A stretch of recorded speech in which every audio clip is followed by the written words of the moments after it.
I arrived in the town just as the sun was dipping behind the low hills, painting the streets in muted gold. From the train window, I could see neat rows of houses, all painted in soft pastels, each garden manicured as if tended by invisible hands. There was an almost tangible silence, the kind that makes your ears ache, the quiet of a town where everyone knows everyone else's business. I told myself I was here for the story, a feature on local traditions, but an unease had begun to settle in my chest before I even stepped onto the platform. As I walked through Main Street, the residents greeted me politely, though their smiles felt rehearsed. Their hands bore faint scars along the inner wrist, thin, precise lines that seemed to glint faintly in the late afternoon light. I stared a moment too long and was met with a polite, almost imperceptible withdrawal in their posture, as if my curiosity had already crossed a line. I checked into the small inn at the edge of town, a building with white clapboard walls and shutters that refused to open fully. The innkeeper, a quiet woman with sharp eyes, handed me a brass key with a slight tremor in her fingers. "Some nights," she said softly, "you might hear things, just remember they're not meant for everyone." She didn't elaborate, and I didn't ask, though a chill ran down my spine. The room was modest, a single bed and a small writing desk facing a window that overlooked the town square. I unpacked quickly, my notebook and recorder ready, but even as I did, I couldn't shake the sense that I was being watched, not from outside, not in the obvious way, but as if the town itself had attention. By nightfall, I wandered outside. The streets were empty, the shadows stretching long and silent. I passed a small fountain in the square, its water still, glassy under the moonlight. And then I heard it, a whisper. At first, I thought it was the wind, brushing past the buildings, carrying faint fragments of conversation. But the words were too distinct, too pointed, brushing against my mind rather than my ears. "She's new, she doesn't belong." I froze, my pulse hammering. The whispering didn't stop, shifting, layering. I realized with a jolt that these weren't words from the street. They were thoughts. Someone or something was inside my head, murmuring in fragments, sometimes warnings, sometimes curiosities about me. I stumbled back to the inn, my hands trembling, and slammed the door behind me. Sitting on the edge of the bed, I pressed my palms against my temples, trying to separate my own thoughts from the ones intruding, and that's when I noticed it. A faint line along my left wrist, nearly invisible in the lamplight, a thin scar that hadn't been there before. My heart skipped, and a creeping sense of dread settled in my stomach. Something in this town had marked me, whether I wanted it or not. I told myself it was coincidence.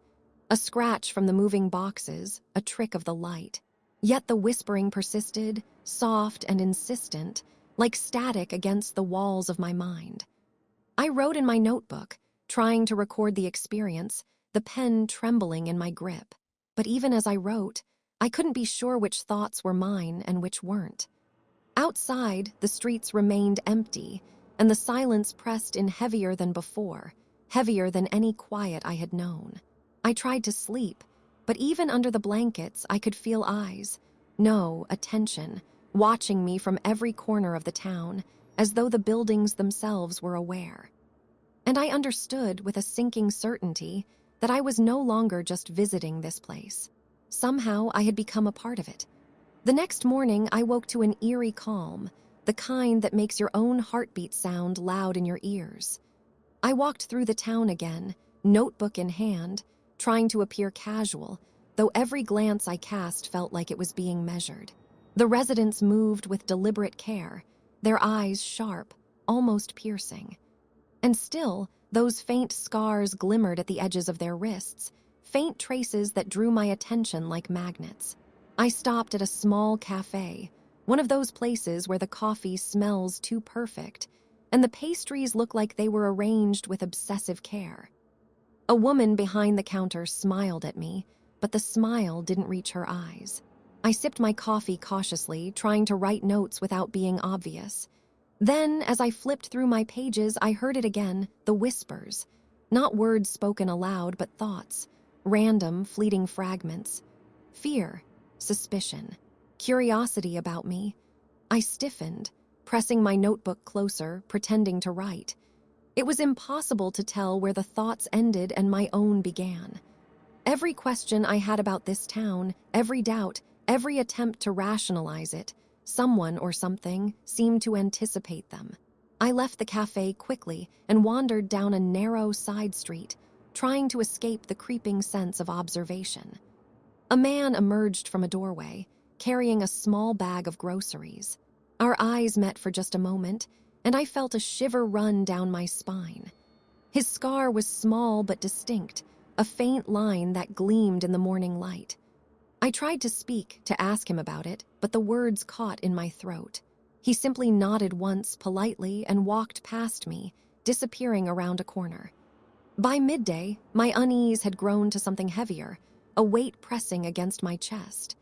I returned to the inn to gather my thoughts, but the whispers followed. They had grown stronger, more insistent, almost like multiple voices overlapping, brushing against my mind with tiny nudges. She shouldn't be here. She shouldn't leave. What will she do next? I looked down at my wrist. The thin scar from last night had darkened slightly, sharper now, as if etched deeper into my skin. I tried to ignore it, but every movement reminded me of its presence, of the quiet warning it carried. I tried calling the innkeeper, asking questions about the town's history, but she answered with carefully vague words. "You'll understand in time," she said. "Some things are better felt than seen." By evening, I had learned a few things. 1. This town kept secrets, not through lies but through control. 2. The residents were aware, in ways I could only feel, of each other's thoughts. And 3. I was becoming part of the pattern. I tried to sleep again, but the whispers crept beneath my eyelids, threading themselves into dreams I didn't remember having. As darkness fell, I realized with a creeping certainty that I couldn't untangle myself from this place. Even now, as I write this, the town presses against my mind, subtle but relentless. And I understand something terrifying. Here, you don't just live in the town. The town lives in you. By the third day, the town felt less like a place and more like a living presence pressing against my thoughts. I had begun to notice subtle patterns in the residents' movements. Every glance, every pause, every half-smile seemed loaded with meaning I couldn't fully grasp. And always, the scars on their wrists caught the light just enough to remind me they were bound to something I couldn't yet name. I tried to talk to people, cautiously probing for answers, but the conversations dissolved into silence or vague statements. "It's just how things are here," someone would say, their voice flat yet warning, and then they'd look away as if afraid of even being overheard. I understood, painfully, that the town's rules were unwritten but absolute, and no one dared to challenge them openly. By evening, I had begun to feel the effect on myself. My own wrist itched, and when I looked, the faint scar had darkened again, sharper than before. I ran my fingers along it, but the mark was smooth, unbroken, as though it had formed beneath my skin. A whisper drifted through my mind then, softer than before, yet impossible to ignore. "Do not leave. Do not think beyond the limits." Fear settled into my bones. I tried to write it off as paranoia, but the whispers had a logic that was impossible to ignore. They hinted at what would happen if I broke some invisible rule, though what that rule was, I could not say. Every attempt to analyze, to reason, felt futile. The town seemed to anticipate my thoughts and bend them, subtly, toward its own ends. Later, I discovered an alley I hadn't noticed before. At the far end stood a fountain, old and cracked, covered in strange symbols I could neither read nor understand. As I approached, I felt a pressure in my chest, a tightening as if the air itself had weight. And then I saw her, a woman I hadn't noticed in town before, standing near the fountain. Her wrist bore the same faint scar, and her eyes were sharp, unreadable. She spoke without moving her lips. "You feel it too, don't you?" Her voice was inside my head, gentle but cold. "The town, it watches, it notices. It responds." I swallowed hard, unable to reply aloud, though I wanted to. She didn't wait for me to speak. "It's not your fault. You weren't meant to see yet, but now you have." I stumbled back, my heart pounding. That night, the whispers grew louder. They no longer came only from the streets or the cafe. They were inside my thoughts constantly. I felt them push, pull, and warn simultaneously. And I realized with a cold clarity that the scar on my wrist was more than a mark. It was a contract. I was now woven into the town's unspoken rules, whether I wanted to be or not. I tried to sleep, but it was impossible. Even beneath the blankets, my mind was not my own. The town had begun to shape it, and the thought of resistance, of escape, filled me with a dread that was almost physical. Somewhere deep inside, I understood. The residents didn't just follow the town, they were a part of it. And now I was too. By the fourth day, the town had fully settled into me and I into it. Or maybe it was the other way around. I could no longer tell where my thoughts ended and the town's began. Every time I tried to plan an escape, a warning would echo in my mind. Soft, insistent, impossible to ignore. The scar on my wrist pulsed faintly, a quiet reminder that I had been claimed, though no one had said so out loud. I ventured out that morning with a notebook clutched tightly. I needed records, evidence, anything to make sense of this place. I passed familiar streets, the same houses, the same gardens, but something had shifted. Shadows of movement flickered in the corners of my vision, but no one was there. I heard voices in my head again, overlapping, layered, fragments that teased at a story I wasn't ready to hear. She shouldn't try, she shouldn't question, she belongs now. The cafe was quieter than before. I ordered coffee, hands shaking, and watched as the barista's scar caught the morning sun. I felt a tug at the edge of my mind, subtle but firm, like a string pulling me toward something. I blinked, and the street outside seemed different, angles shifted, buildings felt closer. I turned quickly, sensing the attention of unseen eyes, though there was no one in sight. Later, I found a narrow passage behind the fountain, one I hadn't noticed. It was overgrown, barely wide enough to pass, but I felt drawn down it. At the end stood a small courtyard I had never seen, the ground cracked with age and symbols etched into the stone. My pulse quickened. There were no people, yet I felt the weight of presence, like a room full of watching eyes. I pressed my hand against the fountain's edge, and a whisper slid into my mind, soft, almost coaxing. "They watch you. They measure you, and soon you will be one of them." The words made my stomach churn. I stumbled back, my wrist throbbing.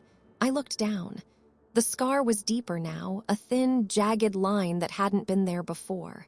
I wanted to scrape it off, wash it away, but it felt fused to my skin, alive.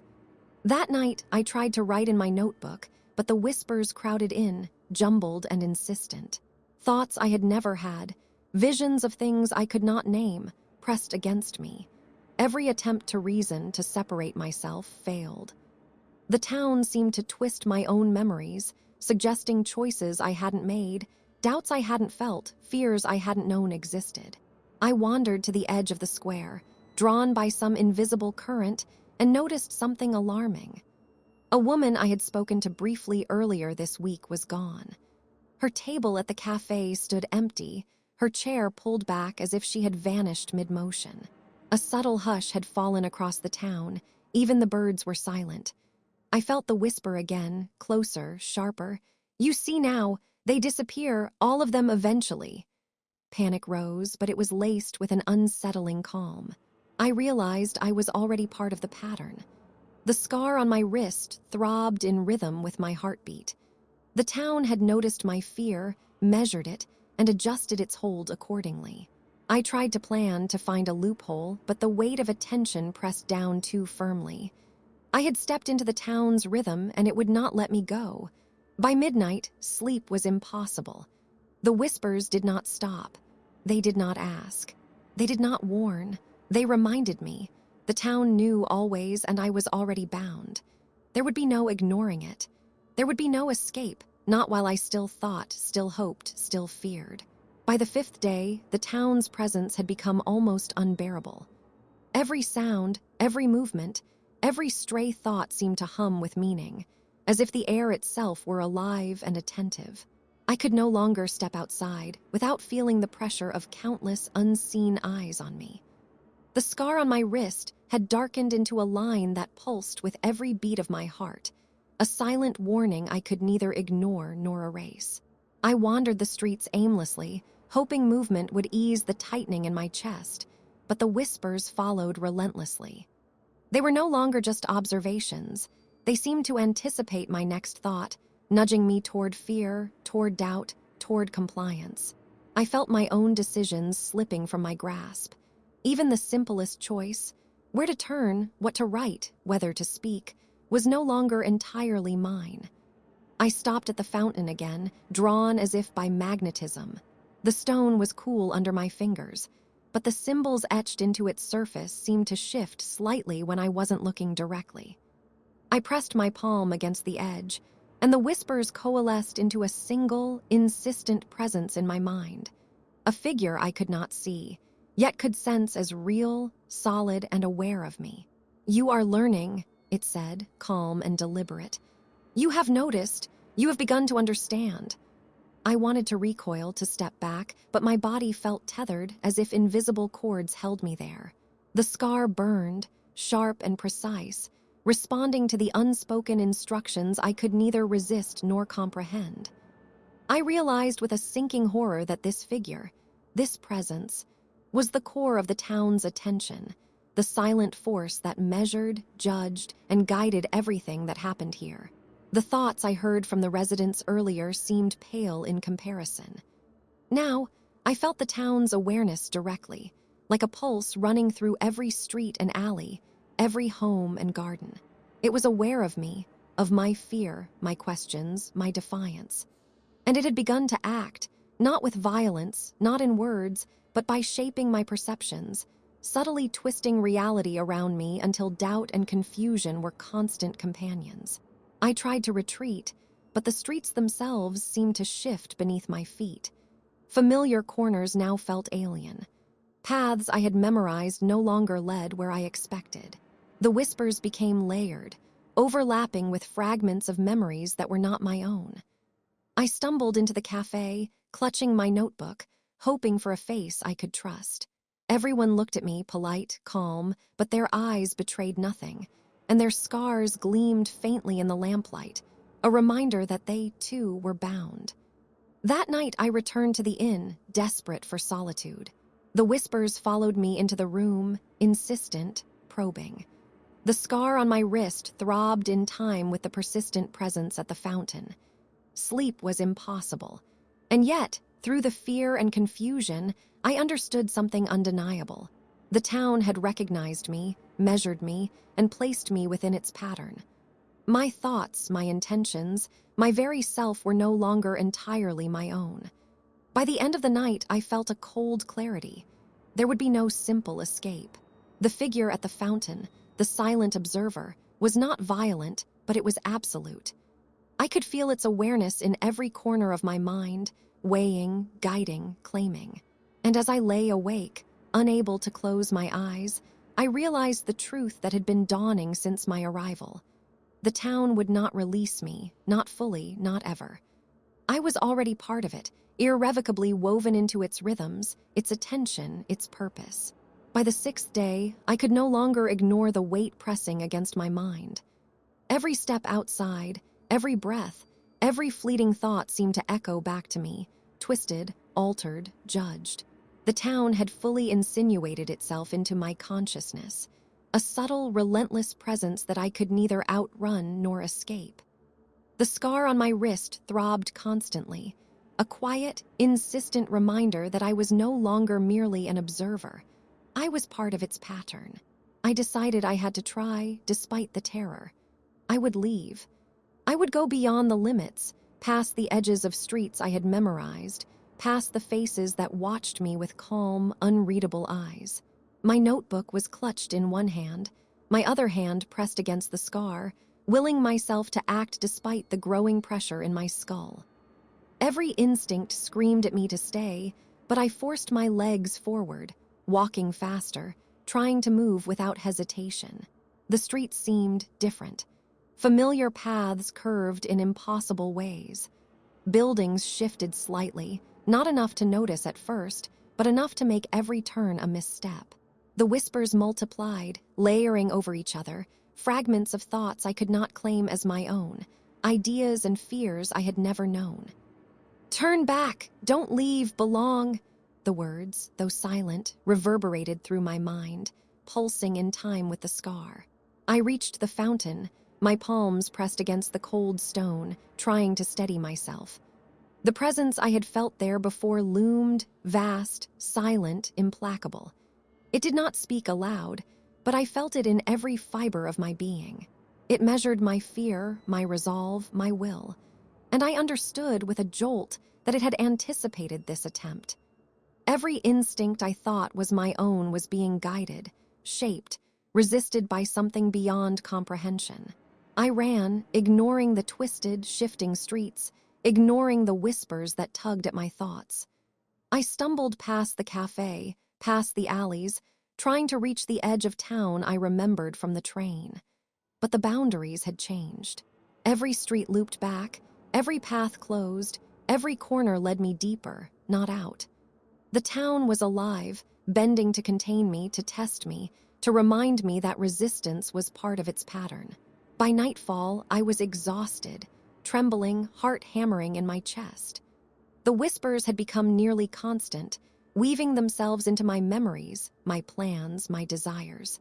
I pressed my hands to my head, trying to block them, but it was impossible. The scar burned fiercely now, a sharp, insistent reminder that I was no longer free. I collapsed near the fountain again, gasping, and for a moment the whispers paused, as though watching me carefully. I felt a strange, almost cruel calm in that pause. The town had not stopped me, nor had it harmed me. It simply allowed me to feel the futility of trying, the inevitability of becoming part of it. And I realized something terrifying.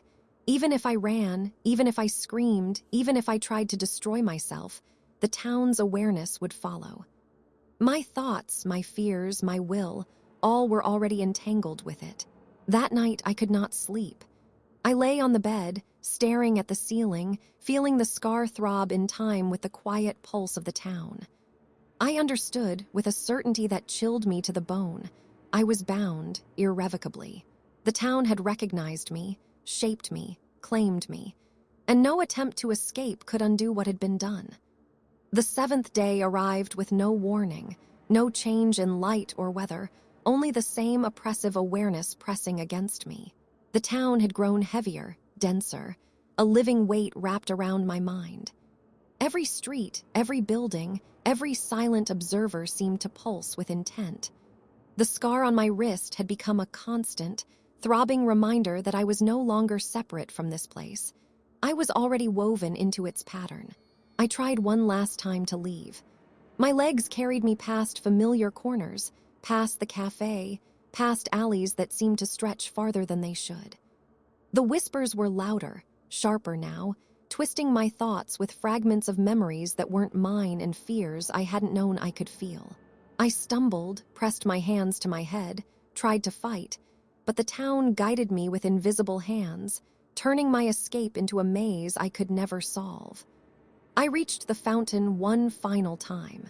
The presence I had felt before, the silent, observing force, loomed closer than ever, though I could see nothing. I could feel it in the pulse of the scar, in the pressure around my chest, in the air that seemed to vibrate with intent.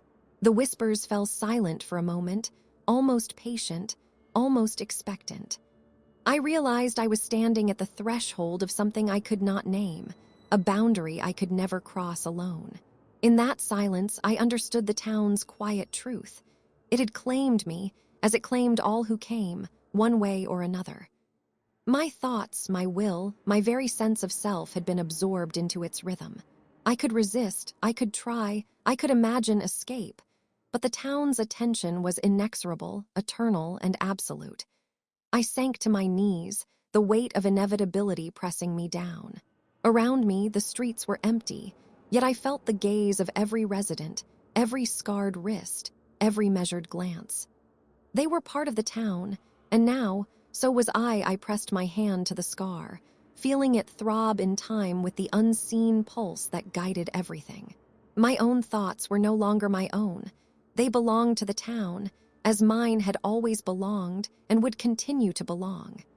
Outside, new faces appeared on the streets, strangers who would soon understand what I had learned, that the town listens, measures, and draws you into its fold. They smiled politely, eyes bright and calm, wrists faintly scarred. I watched them, feeling both terror and resignation. I was still here, still aware, still part of the rhythm, but I was no longer free. And as the moon rose, spilling pale light over the fountain and the square, I understood the final, unspoken truth. The town does not need to explain itself. It simply waits, watches, and shapes those who come. And no one, not ever, escapes entirely.